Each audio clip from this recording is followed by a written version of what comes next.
चलो स्टार्ट करते हैं।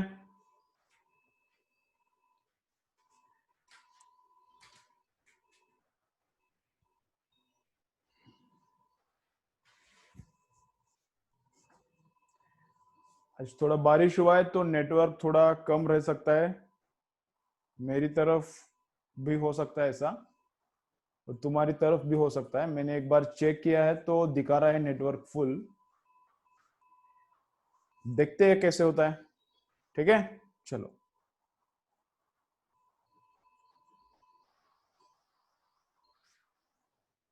चलो क्या क्या हुआ है देखो।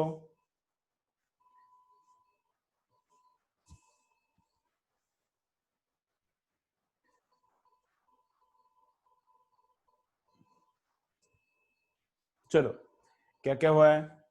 तो हमने स्केलर वेक्टर देखना स्टार्ट किया है। तो उसमें फर्स्ट क्या देखा है? फर्स्ट देखा है स्केलर का डेफिनेशन। स्केलर का डेफिनेशन क्या है? Quantity having only magnitude is called scalar. Quantity having only magnitude is called scalar. Vector क्या रहता है? Quantity having magnitude as well as direction. Vector is quantity having magnitude as well as direction, and it should also follow laws of vector algebra, and it should also follow laws of vector algebra.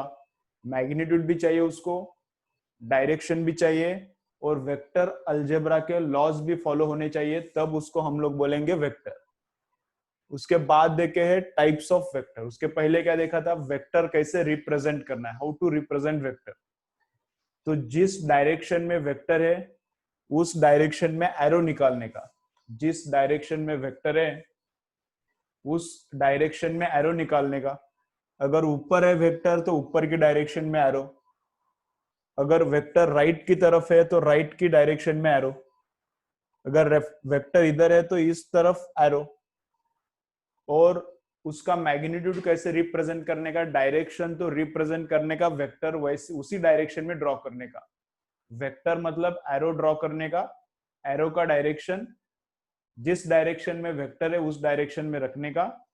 और magnitude कितना रहता है? Arrow का length is magnitude. Arrow का length कितना है वो उसका मैग्नीट्यूड रहता है। ठीक है। तो 3 न्यूटन का वेक्टर है तो उसका लेंथ कितना रखने का? 3। 5 न्यूटन का वेक्टर है तो उसका लेंथ कितना रखने का? 5। 4 न्यूटन का वेक्टर है तो उसका लेंथ कितना रखने का? 4। वेक्टर रिप्रेजेंट कैसे करने का वो हो गया। उसके बाद क्या स्टार्ट किया है? Parallel vector. अब पैरेलल वेक्टर मतलब क्या? उनका डायरेक्शन सेम रहता है, उनके बीच में एंगल कितना रहता है? 0 रहता है। Angle between parallel vectors is 0 and their direction is same. Their magnitude could be different. Their magnitude could be different but their directions are same. अब पैरेलल के पहले इक्वल वेक्टर भी होता है। इक्वल वेक्टर मतलब magnitude same direction same. Equal vector means what? Magnitude same direction same. अब equal vector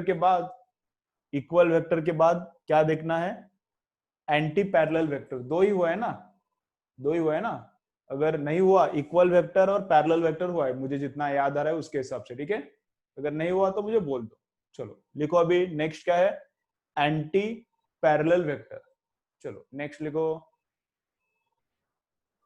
चलो चलो लिखो नेक्स्ट। Anti parallel vector. चलो नेक्स्ट लिखो, सब लोग लिखो। Anti parallel vector.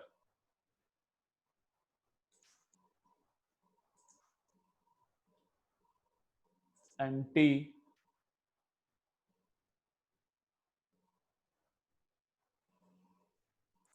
Anti parallel vector. तो एंटी पैरेलल वेक्टर क्या होता है? एंटी पैरेलल वेक्टर क्या होता है? एंटी पैरेलल वेक्टर मतलब directions exactly opposite. Anti parallel vectors मतलब क्या होता है? Directions exactly opposite. और उनके बीच में एंगल कितना रहता है? 180 डिग्री का। उनके बीच में एंगल कितना रहता है? 180 डिग्री का। तो एक वेक्टर ऐसा है तो दूसरा वेक्टर कैसा होना चाहिए? ऐसा। तो ये दोनों है एंटी पैरेलल। एंटी पैरेलल मतलब directions opposite. Anti parallel means what, opposite directions, उनके बीच में एंगल कितना 180 डिग्री। यहां पर एक ऐसा है वेक्टर, यहाँ पर एक ऐसा है और इधर एक ऐसा है, इसका डायरेक्शन और इसका डायरेक्शन भी ऑपोजिट है, तो ये दोनों भी एंटी पैरेलल है, ये दोनों भी एंटी पैरेलल है। ठीक है, चलो हेडिंग लिखा एंटी पैरेलल वेक्टर्स। ये टाइप्स ऑफ वेक्टर नीट और जेई के लिए इतना ज्यादा इंपॉर्टेंट नहीं है, लेकिन टॉपिक है तो पूरा हमको कंसेप्ट कवर करना है, तो मैं ले रहा हूं। ठीक है, इसके ऊपर क्वेश्चंस आ सकते हैं, लेकिन वो मिक्स रहेंगे। आगे वाली जो कंसेप्ट आएंगी, ट्रायंगल ऑफ वेक्टर एडिशन, तो उसके साथ ये वाला थोड़ा मिक्स रहेगा। ठीक है, क्वेश्चन पूछते वक्त।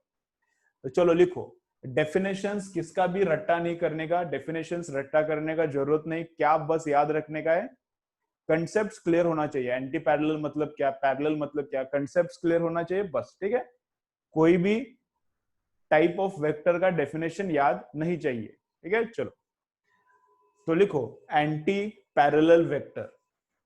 चलो लिखो एंटी पैरेलल वेक्टर। तो एंटी पैरेलल वेक्टर का क्या है डेफिनेशन, एंटी पैरेलल वेक्टर का डेफिनेशन क्या है, देयर लिखो उसके आगे लिखो their directions are opposite of each other. They're anti parallel है तो उनका their directions are opposite of each other, their directions are opposite of each other, their directions are opposite of each other, or angle between them is 180 degree, or angle between them is 180 degree, or angle between them is 180 degree। ठीक है, okay. अब हो गया इतना, angle between them is 180 degree और their directions are opposite of each other, anti parallel. अब directions कैसे measure करने का बहुत इंपॉर्टेंट पॉइंट बोल रहा हूं मैं अभी, देखो सुनो।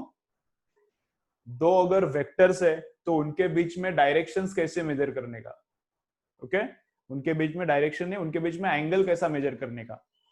सपोज इधर एक वेक्टर है ऐसा, ये ही दोनों लेते हैं, मैं ये दोनों लेता हूं। ठीक है, इसको मैं बोलता हूं पी बार, इधर इधर ये वाले लेता हूं, इसको मैं बोलता हूं ए बार, इसको मैं बोलता हूं बी बार। इन दोनों के बीच में मुझे एंगल कितना है वो फाइंड आउट करना है। ठीक है, इन दोनों के बीच में कितना एंगल है वो मुझे फाइंड आउट करना है। तो एंगल कैसे फाइंड आउट करने का, while, very important sentence, while finding out angle between vectors, while finding out angle between vectors, vectors should start from same point, vectors should start from same point। बहुत important point है, कुछ books में दिया भी नहीं है, शायद errorless में नहीं है, डीसी पांडे में है शायद ये सेंटेंस, लेकिन बहुत सारे बुक्स में ये सेंटेंस दिया नहीं। बहुत इंपॉर्टेंट सेंटेंस है क्या, while finding out angle between vectors, vector should start from same point। चलो लिखो उसके नीचे एंटी पैरेलल लिखा, उसके नीचे लिखो एंटी पैरेलल हो गया ना इधर तक, इसके नीचे लिखो नोट, इसके नीचे लिखो नोट क्या, while finding out angle between vectors, लिखो while finding out angle between vectors, very important sentence, note while finding out angle between vectors, vector should start from same point, vectors should start from same point, while finding out angle between vectors, vectors should start from same point। Vectors एक ही point से start होने चाहिए, तो उनके बीच में angle हम लोग निकाल सकते हैं। एकदम इंपॉर्टेंट सेंटेंस। अभी देखो उसका यूज कैसे करने का वो मैं बोलता हूं। ठीक है, अब ये दोनों वेक्टर से, ये दोनों वेक्टर से मैं कैसे ड्रॉ कर सकता हूं इनको, देखो देखो ए इधर देखो, तो ए वेक्टर में ऐसे ड्रॉ कर सकता हूं,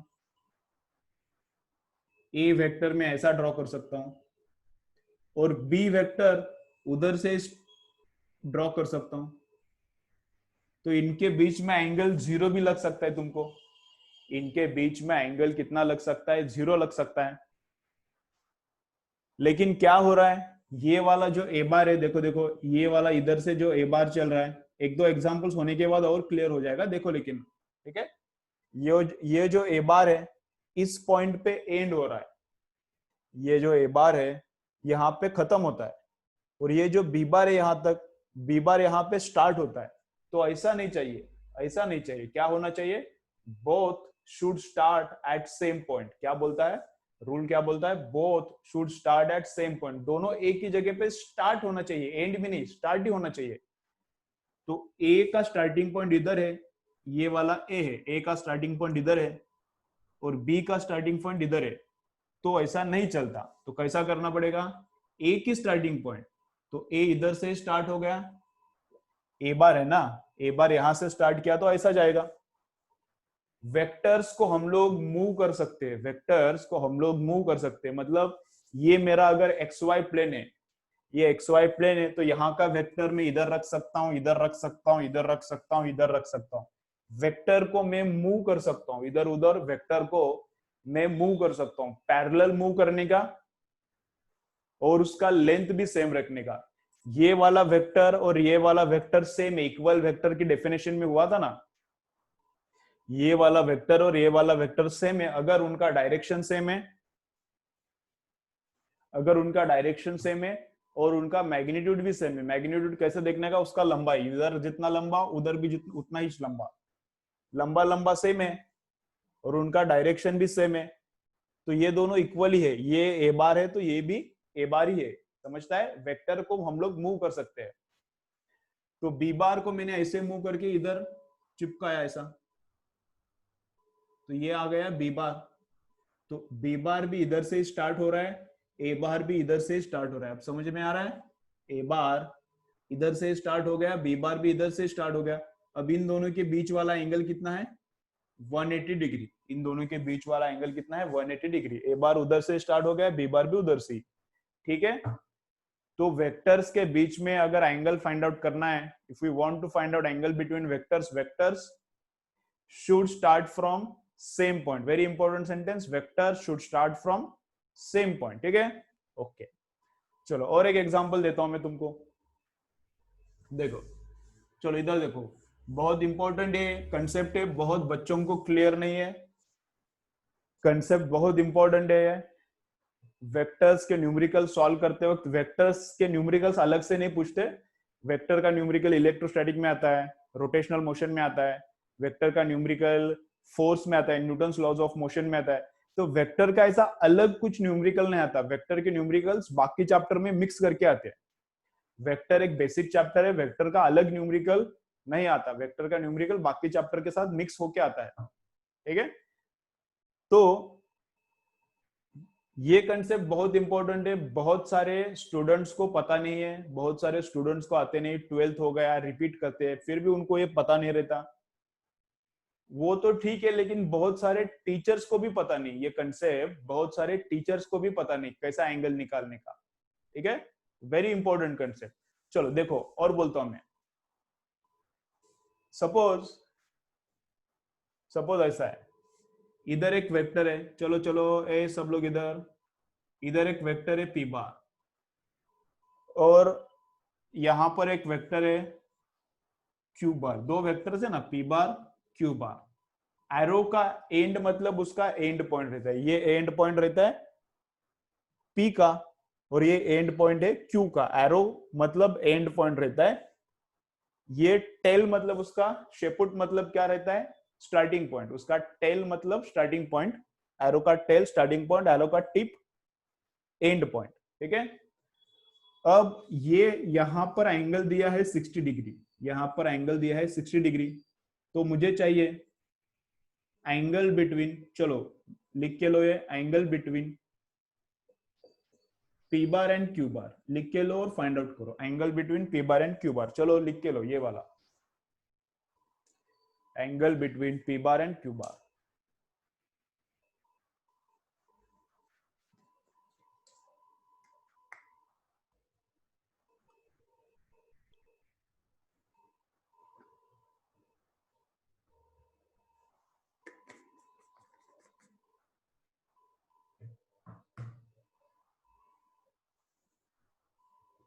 चलो चलो सब लोग बोलो क्या आंसर आता है,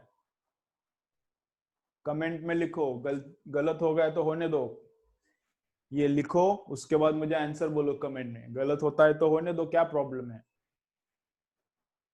गलती करोगे तो भी अच्छा होते जाएगा, गलती करोगे तो ही क्या होते जाता है, इम्प्रूवमेंट होता है। तुम लोग बोलोगे मैं गलती ही नहीं करूंगा तो कुछ सीखोगे भी नहीं, गलती तो होने वाली है।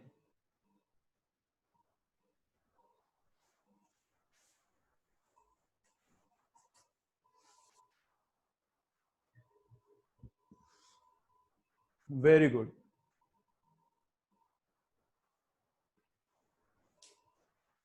ओके 120 आ रहा है बहुत सारे लोगों का, सबका ही आ रहा है 120, वेरी गुड, अच्छा है। तो कैसा करना है देखो, ड्रॉ कैसे करना है, इंपॉर्टेंट कंसेप्ट है। तुमको क्या लगेगा क्या है कि सर बोल रहा है कि ये क्या बहुत इंपॉर्टेंट है, लेकिन बहुत सी बार तुम लोग मिस्टेक करोगे। समझता है क्या, तुम लोगों को लगेगा है क्या फालतू मिसकंसेप्ट है, और सर बोल रहे कि इंपॉर्टेंट है।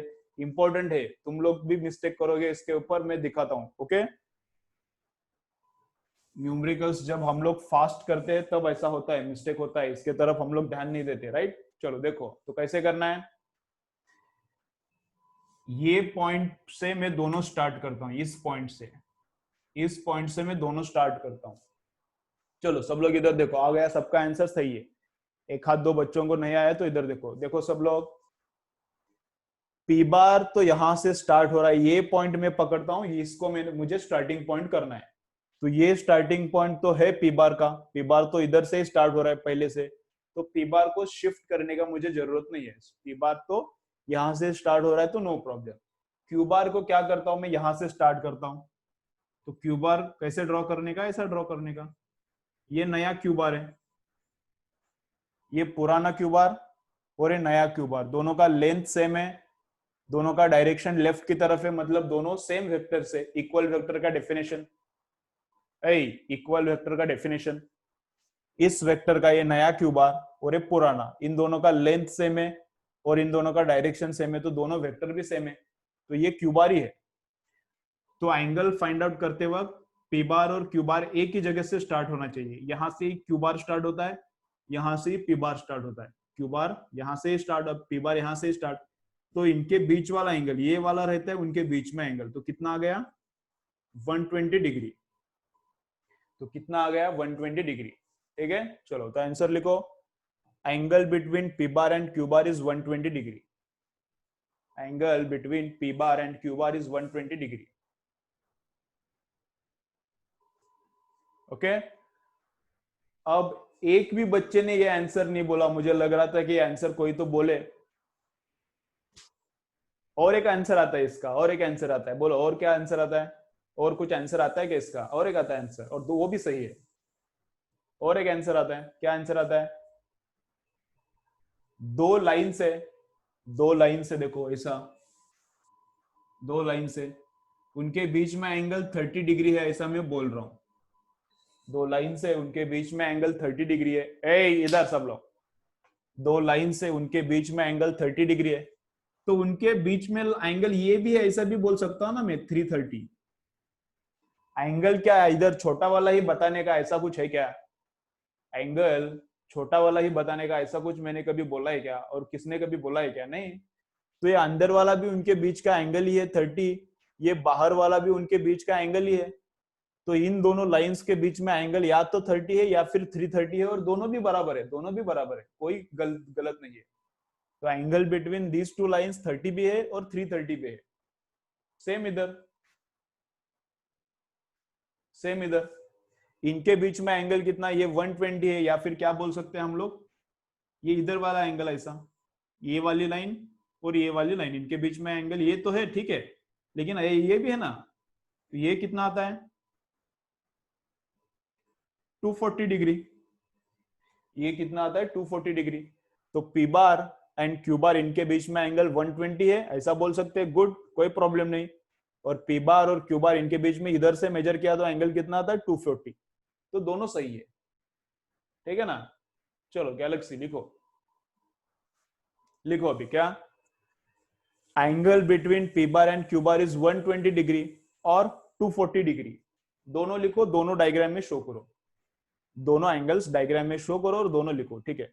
Angle between P bar and Q bar is 120 degree और 240 डिग्री, कुछ भी चलता है, और 240 degree.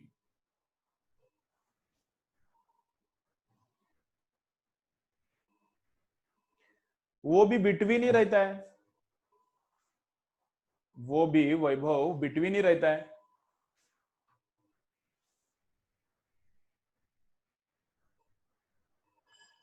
P bar, angle between P bar and Q bar is 120 degree और 240 डिग्री, ठीक है। ये वाला एंगल भी बिटवीन ही है उनके। देखो ये वाला 330 एंगल है क्या इनके बीच में, ये 30 इनके बीच में लग रहा है, ये उस उन दोनों के बाहर लग रहा है, ये बाहर नहीं, उनके बिटवीन ही है, बड़ा है इसलिए बाहर लगता है। ये एंगल बड़ा है इसलिए इन दोनों लाइंस के बाहर तुमको ऐसा सोचते वक्त लग सकता है, लेकिन बाहर भी और कुछ नहीं, बिटवीन ही है। ये एंगल भी, इसको मैं ए बार बोलता हूँ, इसको मैं बी बार बोलता हूँ। 330 एंगल भी ए बार और बी बार के बीच में है, और 30 एंगल भी ए बार और बी बार के बीच में ही है। दोनों एंगल ए बार और बी बार के बीच में, ये बाहर से है, इधर से है, ये इधर से है। ये बड़ा है इसलिए बिटवीन नहीं लगेगा तुमको, लेकिन बिटवीन ही है उसको, ठीक है। चलो,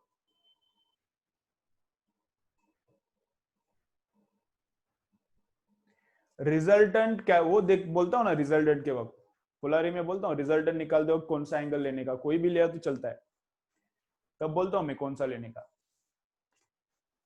ठीक है इतना, okay.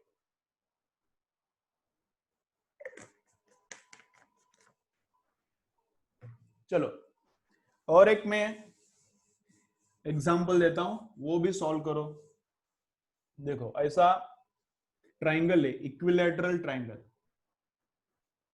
Equilateral triangle A B C, C नहीं, सी रहता है वो एंगल। अब इक्विलैटरल है तो ऑल एंगल्स आर 60 डिग्री, 60, ये भी 60 रहेगा, वो तो अभी 60 होने वाला है। तो मैं क्या बोल रहा हूं, ए इधर, तो मैं क्या बोल रहा हूं, angle between A B bar, angle between A B bar and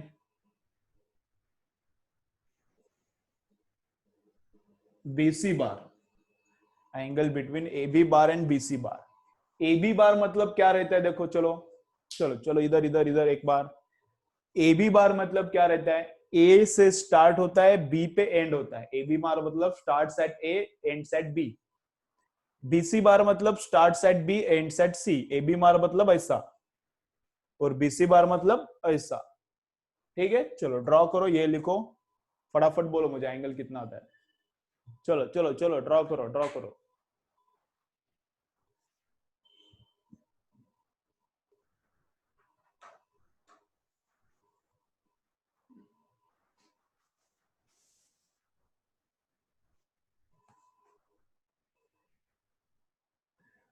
चलो बोलो कितना आंसर क्या है, बोलो, कमेंट करो।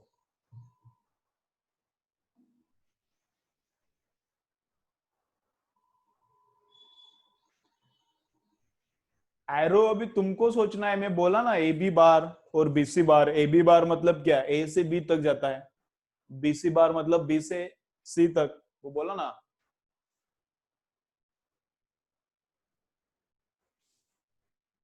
प्राशिक 300,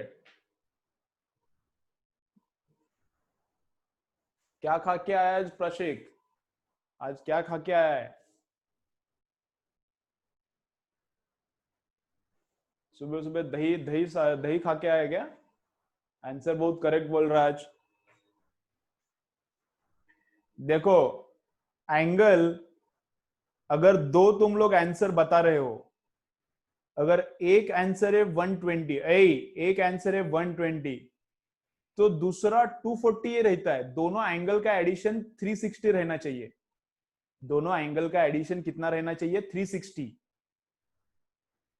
पहले वाले दो न्यूमेरिकल्स देखो, चलो चलो चलो, मैं क्या बोलता हूं, पहले वाले दो न्यूमेरिकल्स देखो। अगर एक एंगल 30 है तो दूसरा बाहर वाला एंगल कितना रहता है, 330। दोनों का एडिशन देखो 360 रहता है। तो अगर एक 120 है तो दूसरा बाहर वाला 240 रहेगा, 300 नहीं रहेगा, 300 नहीं रहेगा। समझ में आया क्या बच्चों? 300 नहीं रहेगा, 240 रह सकता है। ओके चलो करेंगे इधर। चलो सब लोग देखो इधर अभी कैसा है। तो ए बी बार कैसा है? ए बी बार ऐसा है, ए पे स्टार्ट होता है, बी पे एंड होता है। ए पे स्टार्ट होता है, बी पे एंड होता है। और बी सी बार कैसा है? बी पे स्टार्ट होता है, सी पे एंड होता है। ऐसा ए बी बार ऐसा रहता है और बी सी बार ऐसा रहता है। वो तुमको समझना चाहिए, वो भी अंडरस्टैंडिंग होना चाहिए तुम्हारा। ऐसा ही बोलते हैं एग्जाम्स में। ए बी मतलब ऊपर डायरेक्शन है ऐसा नहीं बोलते, ए बी बार बोलते हैं। अपन को समझ के लेना पड़ता है डायरेक्शन ऊपर है ऐसा, ए से बी की तरफ, बी से सी की तरफ। ठीक है, तो इस पॉइंट पे ड्रॉ करते हैं दोनों, इस पॉइंट पे ड्रॉ करते हैं। तो बीसी तो उधर ही स्टार्ट हो रहा है, बीसी तो वहां पे ही स्टार्ट हो रहा है। तो बी टू सी ये तो ठीक है, लेकिन ए टू बी ये वाला मैं इसके आगे ड्रॉ करता हूं। ये नया ए बी बार, ये नया ए बी बार, और ये तो बीसी बार है ही। इसका लेंथ और इसका लेंथ क्या चाहिए? सेम चाहिए। जितना इसका लेंथ उतना ही मैंने उसका भी लेंथ रखा है। इसका डायरेक्शन और उसका डायरेक्शन भी सेम रखा, तो ये भी ए बी बार है, ये भी ए बी बार है। तो इस और इस वेक्टर में कितना एंगल है? इतना। तो 180 माइनस 60 तो 120 डिग्री। अगर ये 120 है तो ये इधर वाला इधर वाला हिस्सा, ये वाला वेक्टर और ये वाला वेक्टर, तो इधर वाला एंगल कितना रहेगा? 240 रहता है। इधर वाला ये एंगल कितना रहता है? 240, क्योंकि पूरा सर्कल कितना रहता है? इधर इधर पूरा सर्कल कितना रहता है? इंटरनेट कनेक्शन अनस्टेबल बोल रहा है मेरा, थोड़ा ब्लर दिख सकता है। अभी वो बारिश हुआ है, बारिश होता है तो ब्रॉडबैंड का किधर तो वायर कट होता है, उसके ऊपर पेड़ गिरता है, पेड़ का ये गिरता है, उसका वो कट होता है, उसका वो टूटता है, ऐसा कुछ कुछ होता है। तो अभी थोड़ा इंटरनेट अनस्टेबल बता रहा है, तो थोड़ा बीच बीच में ब्लर दिख सकता है। ठीक है चलो, तो क्या पूरा सर्कल पूरा सर्कल मतलब 360 रहता है ना, तो पूरे सर्कल में से 120 गया, तो 360 में से 120 गया, तो बचा कितना? ये वाला एंगल कितना है फिर? 240। पूरा 360 में से 120 गया तो बचा कितना? 240 डिग्री। तो ये 120 है, तो ये 240 है। ठीक है चलो ड्रॉ करके ले लो, चाहिए तो इसके नीचे लिखो angle between A B bar and B C bar is, चलो उसी डायग्राम में चेंज किया तो no problem. Angle between A B bar and B C bar is 120 degree और 240 डिग्री। 120 डिग्री और 240 डिग्री। ठीक है बस हो गया, नेक्स्ट अभी स्टार्ट करते हैं। कितना हो गया? 120 डिग्री और 240 डिग्री हो गया। चलो डायग्राम में चेंजेस करके ले लो।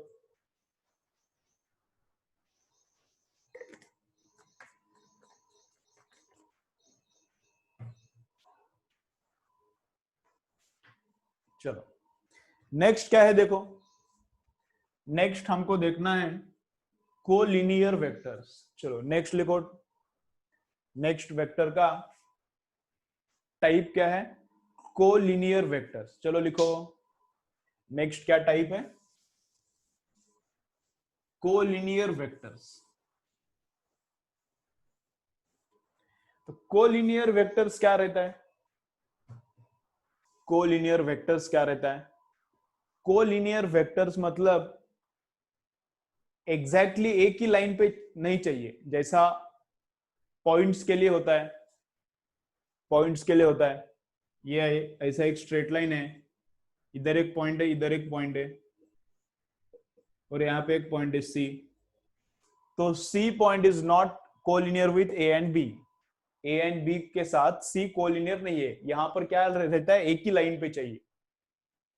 यहां पर क्या रहता है? एक ही लाइन पर चाहिए तीनों पॉइंट्स। लेकिन वेक्टर का डेफिनेशन अलग है, वेक्टर का पोजीशन चेंज कर सकते हैं ना हम लोग। मतलब देखो ये अगर ए बार है तो इसी लेंथ का वेक्टर मैंने ड्रॉ किया और यहां पर ड्रॉ किया, इसी लेंथ का वेक्टर यहां पर ड्रॉ किया और डायरेक्शन दोनों का सेम रखा, तो ये ए बार है तो ये भी ए बार है। समझ रहे हैं ना, ये अगर ए बार है तो ये भी ए बार है। तो यहां डेफिनेशन अलग है, यहां पर क्या बोलता है, एक ही लाइन में नहीं चाहिए, दोनों वेक्टर एक ही लाइन पे नहीं चाहिए। दोनों वेक्टर अगर पैरेलल है, सुनो सुनो केयरफुली, दोनों वेक्टर अगर पैरेलल है या फिर एंटी पैरेलल है, if two vectors are parallel or anti-parallel, then they are collinear, then they are collinear। ये अगर पैरेलल है तो वो कोलिनियर है। क्यों कोलिनियर है? पैरेलल है तो इसको मैं किधर भी शिफ्ट कर सकता हूं ना, वेक्टर शिफ्ट हो सकता है, वेक्टर शिफ्ट हो सकता है। ये वाला ए बार है तो इधर में ड्रॉ किया, सेम डायरेक्शन सेम मैग्नीट्यूड, तो ये भी ए बार है। तो वेक्टर को हम लोग ऐसा शिफ्ट कर सकते, पैरेलली शिफ्ट कर सकते। तो parallel vector and anti parallel vector दोनों को मिलके बोलते हैं कोलिनियर वेक्टर्स।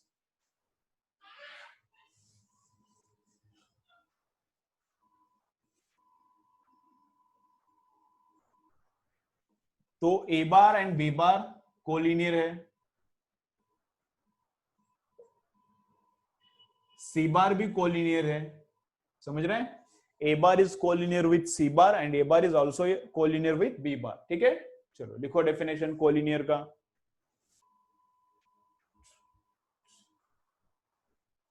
कोलिनियर का डेफिनेशन लिखो क्या?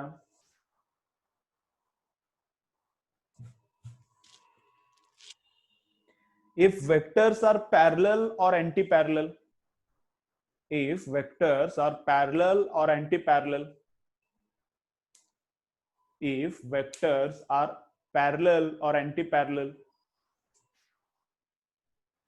if vectors are parallel or anti-parallel, then they are called collinear vectors, then they are called collinear vectors। if vectors are parallel or anti-parallel, then they are called collinear vectors।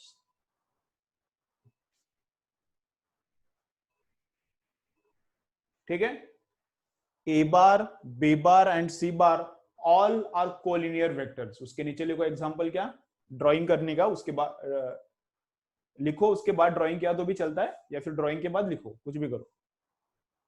A bar B bar and C bar all are collinear vectors. A bar B bar and C bar all are collinear vectors. A bar B bar and C bar all are collinear vectors. Sentence लिखा, उसके बाद drawings करो इसका, उसके बाद ये drawing करो।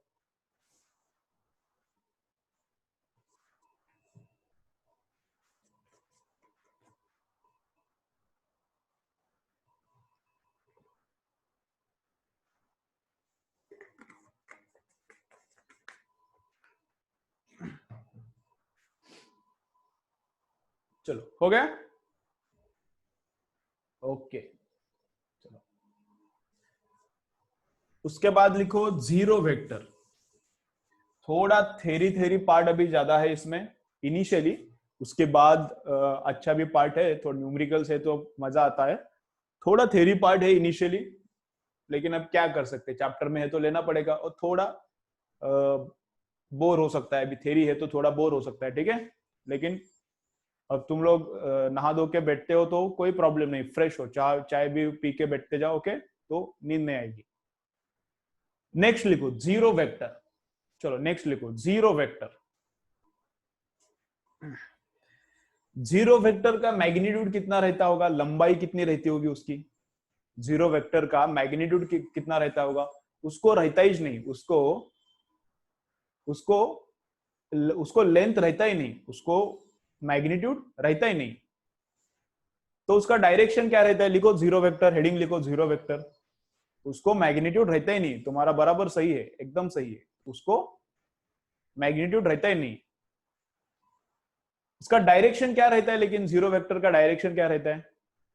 तो उसका डायरेक्शन रहता है एनी डायरेक्शन। जीरो वेक्टर का डायरेक्शन क्या रहता है? अपन को क्या लग सकता है कि जीरो वेक्टर का डायरेक्शन रहेगा ही नहीं, उसको मैग्नीट्यूड नहीं है। जीरो वेक्टर मतलब ये, जीरो वेक्टर मतलब ये डॉट, कि जिसको है ही नहीं, उसको मैग्नीट्यूड है ही नहीं, मैग्नीट्यूड है ही नहीं तो उसको लेंथ है ही नहीं। उसको लेंथ है ही नहीं तो छोटा मतलब पॉइंट है कि जिसको डायमेंशंस नहीं है, ऐसा पॉइंट है कि जिसको डायमेंशंस नहीं है। तो zero vector has no magnitude. Heading लिखा जीरो वेक्टर, लिखो क्या, zero vector has no magnitude, लिखो zero vector dash, zero vector has no magnitude, zero vector has no magnitude.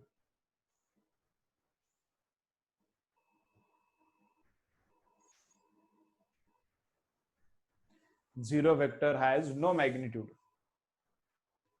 Zero vector dash. Look, zero vector has no magnitude